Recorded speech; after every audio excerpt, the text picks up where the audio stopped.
ఈ మధ్య కాలంలో మీరు చెప్పిన వీడియో చాలా పాపులర్ అయింది. సో, దానికి సంబంధించిన కొన్ని కామెంట్స్ కూడా మనం చూస్తున్నాం. సో, దాని గురించి ఈరోజు డిస్కషన్ చేద్దాం sir. Yeah! Sure.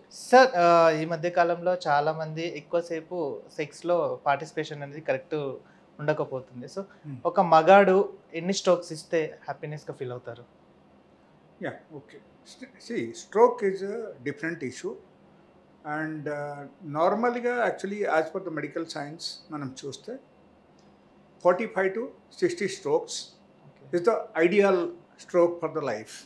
If somebody is a healthy person, ఒకరు చాలా హెల్తీగా ఉన్న వాళ్ళైతే హ్మ్. 45-60 strokes వాళ్ళు ఇవ్వగలుగుతారంటే దట్ మీన్స్ మనం అనుకోవాల్సిన విషయం ఏంటంటే is very healthy man. Okay, so that is the average range as per the medical science. Okay, but అక్కడ సమస్య ఏంటంటే ఓన్లీ స్ట్రోక్ ద్వారా ఒకరు సాటిస్ఫై అవుతారని కాదు. అక్కడ ఒక లేడీకి ఆర్గాజం వస్తుందా లేదా మనం చూసుకోవాల్సిన విషయం. Okay, so normally people thinks that ఎక్కువ నెంబర్ ఆఫ్ స్ట్రోక్స్ మనం వేస్తేనే మనము we are the like alpha male అని మనం ఆలోచిస్తున్నాం, we are the like James Yes. Bond అని మనం ఆలోచిస్తున్నామని ఆ విధాన ఫీలింగ్స్ ఉంటాయి. Hmm. But it's not exactly like that. Okay. అక్కడ డిపెండ్ అవుతుంది ఏంటంటే మీరు ఒక 30 స్ట్రోక్స్ వేసినా 50 స్ట్రోక్స్ వేసినా 60 స్ట్రోక్స్ వేసినా that doesn't matter.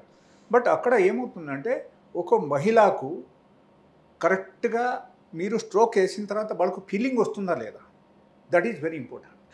Okay. Okay, so ఈ విషయంలో చూస్తే మనం అక్కడ చూడాల్సిన ఏంటంటే like four play is very very important. Okay. Okay, so once you start doing foreplay from top to bottom, okay, so definitely ఏమవుతుందంటే 100 to 100% the lady will be satisfied and finally when the time of orgasm time వచ్చేసిందంటే that time you should go for the intercourse. That is my intention. So ఈ stroke విషయంకి వస్తే this is very very important thing and దీనిలో ప్రతి ఒక్కరు ఈ విషయంలో కొంచెమైనా mind పెట్టుకుంటే then అక్కడ ఏమవుతుందంటే they could be the one of the best for their lady partners.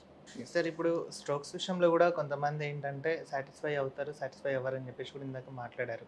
అంటే కొంతమంది ఇప్పుడు నార్మల్‌గా ఫ్రెండ్స్ విషయంలో డిస్కషన్ చేస్తారు. ఇలా చేశాను, అలా చేశాను, అట్లా ఇట్లా అని చెప్పేసి. ఒక పార్ట్నరు మనకు అంటే తనకు తానే అటాచ్ అయ్యి దగ్గరికి తీసుకునేటట్టు ఏమైనా టిప్స్ ఉన్నాయంటారా? Yeah, okay, see they are also very important thing is the environment. Hmm. Suppose మీరు ఒక బెడ్రూమ్కి వెళ్ళిన తర్వాత లేకపోతే suppose you are going with your partner to a hotel room, hmm. అక్కడ ఫస్ట్ థింగ్ ఆ పర్టికులర్ ప్లేస్ చాలా నీట్ అండ్ క్లీన్ ఉండాలి హ్మ్. అండ్ ఒక మంచి ఫ్రాగ్రాన్స్ ఉండాలి. Okay, and somebody should be comfortable with your environment. That is one. And second thing like